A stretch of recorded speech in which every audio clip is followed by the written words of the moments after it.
Dark academia. This cultural subgenre romanticizes intellectual pursuits, classical arts, and traditional academic experience. However, we need to consider that under all of the Greek philosophical texts, the dark, cozy clothing, and an unhealthy addiction to black coffee, this idea perpetuates elitist ideals that are inherently exclusionary to the general public. It emerged as a romanticized view of academic life, classic literature, and has a touch of Gothic intrigue, appealing to the ideals of those who are longing for the traditional and often over-idealized academic experience.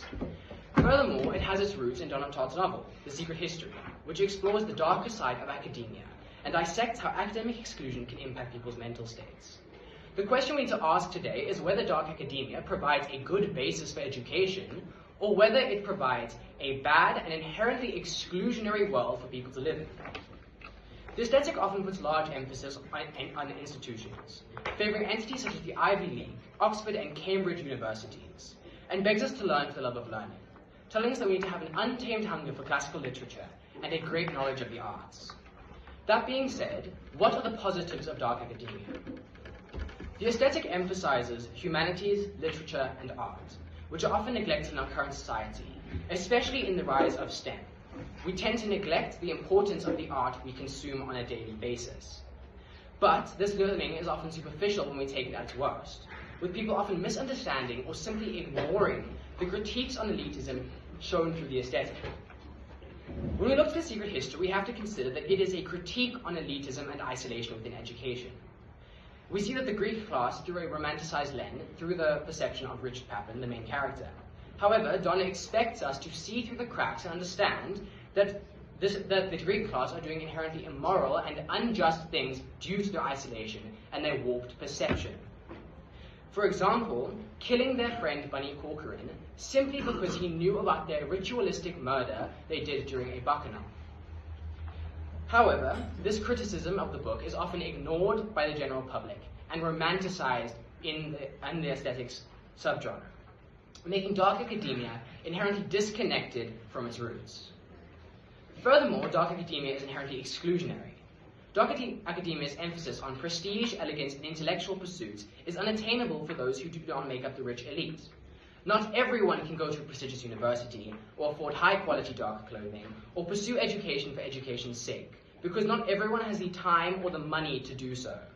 Besides that form of exclusion, dark academia also has Eurocentric ideals. This is not to say that aesthetics started because of Western literature, Greek philosophy, and a love of English universities shouldn't have Western aspects. However, the problems arise in the fact that it refuses to include people. For the white elite, it is perfectly fine. They are accepted.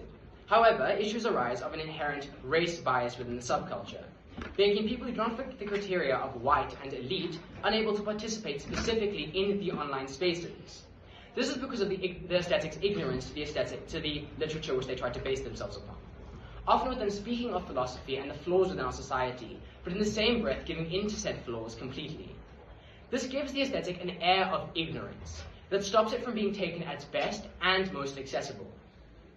The question we need to ask ourselves is whether dark academia specifically allows for people to faithfully educate themselves, or if it instead breeds obnoxious surface-level education and a penchant for pretension.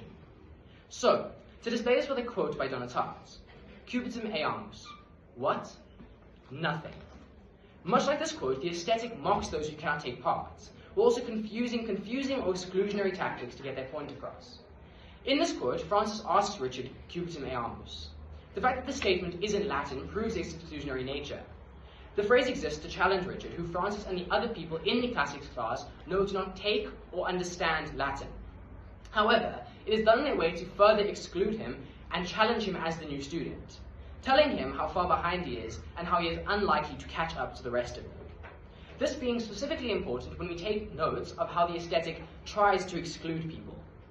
What is specifically important to note about Richard as the main character is that as a less wealthy member of Hampton University, he has to view the Greek class, his classmates, as a voyeur, never feeling like he can truly belong and never quite fitting in with them.